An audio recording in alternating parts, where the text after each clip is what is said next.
ये मामला ये नहीं होता कि आपने एक फैसला कर लिया, ठीक है, आपने सो मोटो ले लिया, आपके पास इख्तियार था, आपने ले लिया और उसके बाद आपके पास दूसरा इख्तियार ये था कि आप बेंच बना देते, आपने एक लार्जर बेंच बनाया। लेकिन मसला इस मसले को सॉल्व कैसे करेंगे आप, क्योंकि ये तो गंभीर है मसला। देखिए, मेरा नहीं ख्याल कि ये मसला 70 साल वाला मसला है, ये कोई एक दिन का मसला नहीं है, ये हल इतनी जल्दी हो।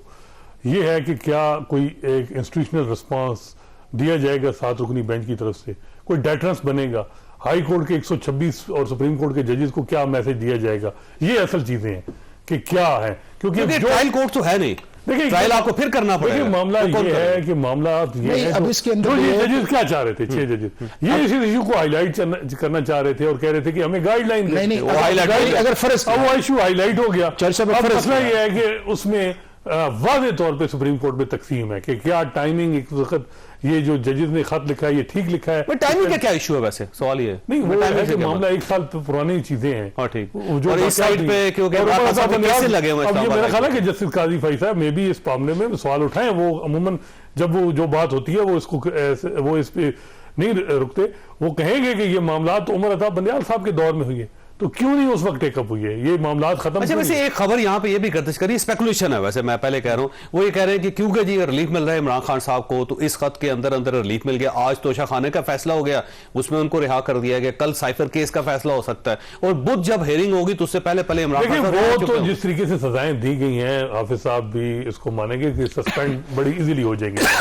और वो मकसद भी ये इलेक्शन तक था। हालांकि मेरा ख्याल है वो बैकफायर हो गया, जिस तरह 3 सजाएं और खासकर इद्दत वाले फैसले में जिस तरह रिएक्शन लोगों का आया, वो उनको विक्टिम कार्ड का मौका मिला वो खेलने का पीटीआई को, और उसका उनको फायदा होगा। लेकिन अब मेरा ख्याल है कि जो हालात हैं वो इस्लामाबाद हाई कोर्ट में, वहाँ जो है वो हम बड़े अरसे से देख रहे हैं कि वहाँ चीफ जस्टिस जो है उनकी अलग सोच है और दूसरे जजेस की सोच बिल्कुल डिफरेंट है।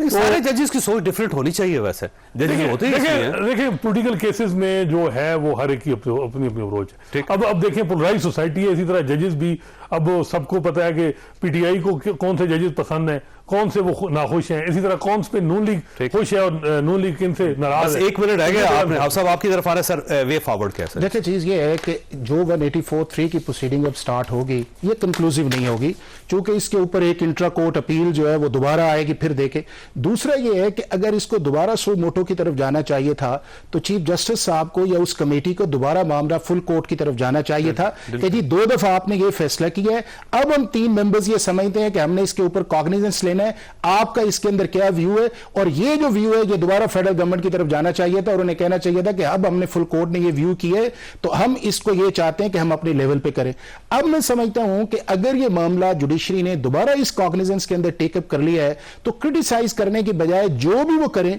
उसके ऊपर ट्रस्ट करना चाहिए, लेकिन पूरा होना चाहिए, ड्यू प्रोसेस ऑफ लॉ मिलना चाहिए, जिन्होंने एलिगेशंस लगाए हैं उन्हें एविडेंस के साथ आना चाहिए, जिनके ऊपर लगे हैं उनको भी वही राइट्स मिलने चाहिए जो आपके क्रिमिनल जस्टिस सिस्टम या कॉन्स्टिट्यूशन का आर्टिकल 10 देता है। और इस इशू सरकारी मुलाजिम है, वो तो कोर्ट नहीं आ सकेंगे। नहीं, देखे ना, अगर आप ये देखें कि इस पूरे प्रोसेस के अंदर सवाए एक केस के ना कोई एजेंसी आइडेंटिफाई है, ना कोई पर्सनैलिटी आइडेंटिफाई है। शौकत सिद्दीकी साहब के दौर के अंदर तो 2 पर्सनैलिटी भी थी और 1 मीटिंग भी थी। इस केस के अंदर कोई अंदर भी है नहीं, ना इस केस के अंदर सिर्फ इस केस इस हद तक है, इस हद तक है कि जब हमने उन्हें कहा तो उन्होंने कहा कि हमने डीजीसी को कहते हैं कि इन चीज को वेरीफाई करे, लेकिन ये नहीं है कि उनके साथ डायरेक्ट उन्होंने किसी ने कहा कि ये ऐसी है। ये फरमाइए कि अचानक कैसे हो गया, क्या उससे पहले जो फुल कोर्ट इजलास हुआ था क्या उसमें ये फैसला नहीं हुआ था कि कमीशन बनेगा और कमीशन ही फैसला करेगा? फैसला तब्दील कैसे हो गया अचानक? देखिए, ये तो सोच की मेरा ख्याल है शिकस्त है, जो चाह रहे थे कि जी कमीशन हो, और ये फिर सो मोटो क्यों लिया गया। इतलात ये हैं कि जो हुकूमती ओहदेदार हैं वो कहते हैं जी हमें तो जजेस ने कहा कि कमीशन बनाए, हमने इनकी ख्वाहिश पे कमीशन बनाया, फिर हमने नाम शेयर किए।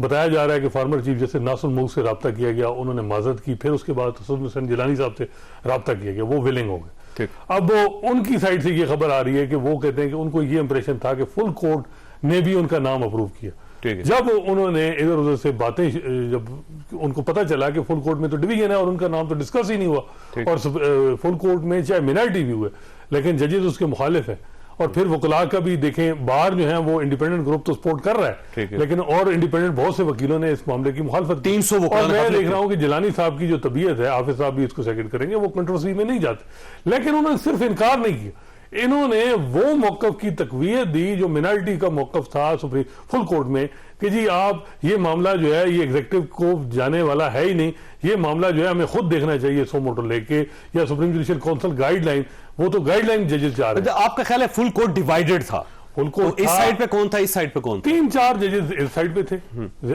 और उधर मेजॉरिटी थी काजी फैसल साहब, लेकिन जो मेजॉरिटी मेजॉरिटी का थी व्यू कमीशन बनाने में, कमीशन बनाना, लेकिन जो मिनॉरिटी व्यू है वो था कि जी हमें खुद सो मोटो लेना चाहिए, तो फिर उन्हीं की बात अब सो मोटो लिया जा रहा है और suo motu Supreme Court of Pakistan pressure में आई।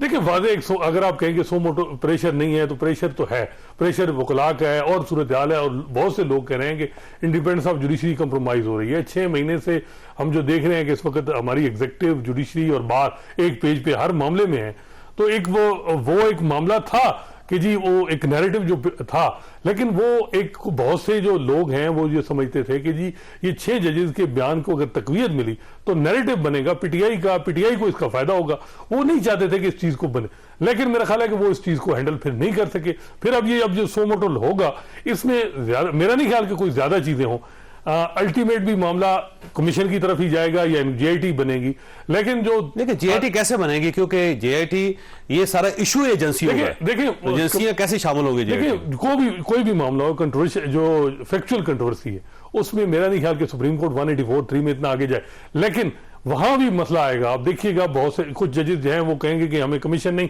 हमें खुद ही फैसला करना चाहिए, इस तरफ जाना चाहिए। और अब देखिएगा कि जो बुध की हियरिंग होगी उसमें भी जो रिमार्क्स आएंगे उसको हर जमात जो है अपना अपना उसका वो कहेगी कि जी मेरा पॉइंट ऑफ व्यू कि ये फलां जज बात कर रहा है, और उसमें देखिएगा कि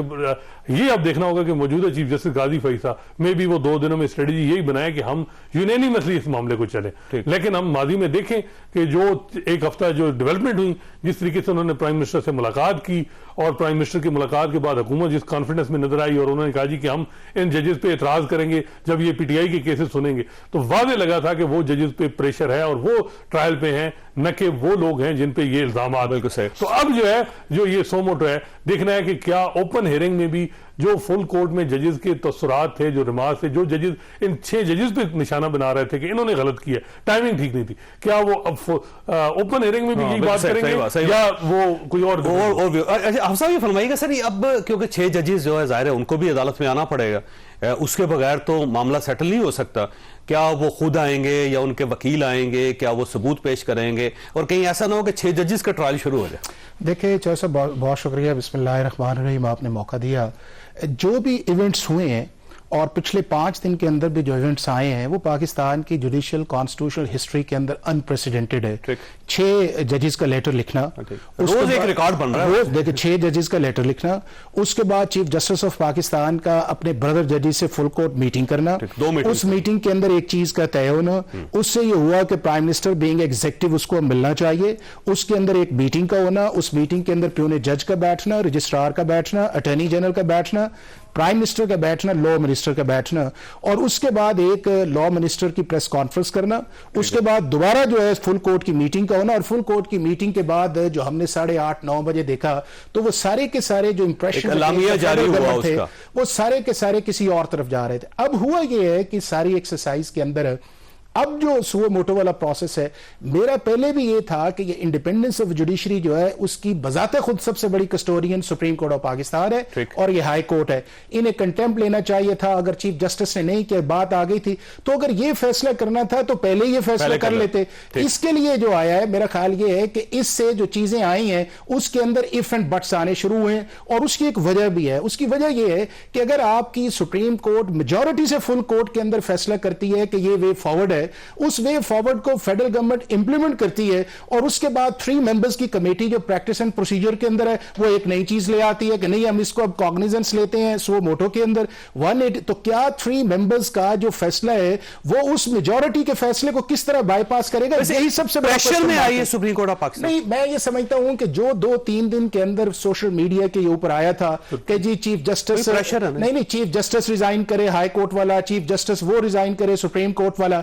उसके अंदर मेरा ख्याल ये है कि किसी न किसी जगह जो है जो चीजें करनी चाहिए थी से गो हेड जब दिया था तो फिर सुप्रीम कोर्ट ऑफ पाकिस्तान का था कि उसके ऊपर खड़े रहते। लेकिन हादसा ये देखिए अभी ट्विटर बंद है पाकिस्तान में, वो सिर्फ 15 मिनट के लिए चलता है, 2-4-3 घंटों के बाद। इतना इसके बावजूद प्रेशर है कि सुप्रीम कोर्ट ऑफ पाकिस्तान उस प्रेशर में बह गई। नहीं देखे ना कि मानना पड़ेगा। नहीं, इसीलिए तो चौर साहब कहते हैं कि जजेस को ना अखबार पढ़नी चाहिए ना मीडिया देखना चाहिए। अब जब बार बार इन चीजों को आप देखते हैं, अब देखें हुआ क्या इस सारी एक्सरसाइज के अंदर। अब ये है कि आर्टिकल 184(3) का ये केस ही नहीं है, आर्टिकल 209 का भी ये केस नहीं है। अब भी इसके नीचे या इन्वेस्टिगेशन टीम बनेगी और वो भी नहीं बनेगी चूंकि एग्जीक्यूटिव इसके अंदर इन्वॉल्व है। अब आपने फिर एक कमीशन बनाना है। अब वो जो कमीशन बनेगा कौन बनेगा, यानी कि आपने जो ना जेआईटी के लिए कोई बंदा राजी होगा, ना एफआईए इसकी जिम्मेदारी निभाएगी, ना पुलिस करेगी, एक शख्स जो था और ना कोई कमीशन बनेगा। चौधरी साहब पिछले 8-10 जो चीफ जस्टिस आए हैं उसमें 2 ही ऐसे थे जिनकी कोई क्रेडिबिलिटी या जिसको लोग इंडिपेंडेंट कहते थे। एक ने माजरत कर ली, दूसरे ने पता नहीं किस तरह उस चीज को किया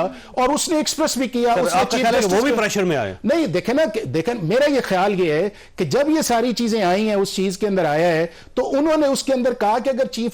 सुप्रीम कोर्ट का दोबारा कुछ मूड और है तो मुझे भी अपने मामला जो है उसको रिकंसीडर करना चाहिए, इसलिए वो उसके अंदर हाँ ये देखे आज तक पाकिस्तान की सुप्रीम कोर्ट के अंदर कभी फुल कोर्ट के मिनट्स ओपन नहीं होते। जब आप एक फैसला कर देते हो मुझे, अब आप देखें मुबारकबाद ने सुप्रीम कोर्ट बार भी दे रही है, बार एसोसिएशन भी दे रही है, लाहौर बार भी, पंजाब बार काउंसिल दे रही है कि हर आदमी अपनी मर्जी का फैसला चाहता है पाकिस्तान में। अब तो ये आ गया ना मलिक साहब के पास। अच्छा, और दूसरा इस चीज के अंदर मलिक साहब आप ये देखें कि पिछले 2018 के अंदर है कोई एक बताएं कि जो मियां नवाज शरीफ के खिलाफ इस्लामाबाद हाई कोर्ट ने किसी एक सेंटेंस को एंडोर्स किया हो। हाँ, उनके पास सोशल मीडिया ने नहीं, और कोई एक केस बताएं कि जिसके अंदर इमरान खान के केस को इस्लामाबाद हाई कोर्ट ने एंडोर्स किया हो, कोई एक केस बताए ना। तो फिर अगर वो सारी चीजें भी नहीं है तो फिर कौन से ऐसे इश्यूज थे। और उसके लिए जो है जो सबसे बड़ा मैं समझता हूं लीगली ब्लंडर किया वो उस सुप्रीम जुडिशियल काउंसिल ने किया जिसको सर साकिब निसार ने किया था। शौकत अजीज सिद्दीकी का जब आर्मी चीफ का लेटर आया था, फेडरल गवर्नमेंट अगर उसे विड्रॉ भी करना चाहती तो कहते हमने इसको इन्वेस्टिगेट करना है,